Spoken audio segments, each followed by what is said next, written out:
પાડાના વાંકે પખાલીને ડામ જેવો ડીસા નગરપાલિકામાં ઘાટ ગળાયો તો જન્મ મરણ નોંધણી શાખામાં જનતાને ખાવા પડતા ધરમધક્કા।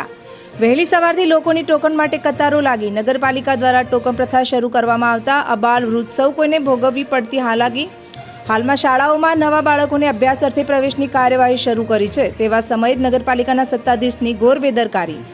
એક વ્યક્તિ લગ્ન નોંધણી માટે છેલ્લા 2.5 માસથી ખાઈ રહ્યો છે ધરમધક્કા। લોકોમાં ઉઠી ચર્ચાઓ। 4 દિવસથી ધક્કા ખાઉં છું, પણ 9 વાગ્યાનો ટાઈમ આપેલો તો આજે હું 9 વાગ્યા પહેલાં હાજર થયો હું, પણ હજી કોઈ આવ્યા નથી, કોઈ પટાવાળા। શેના માટે આવ્યા છો? જન્મના દાખલા સુધારા માટે।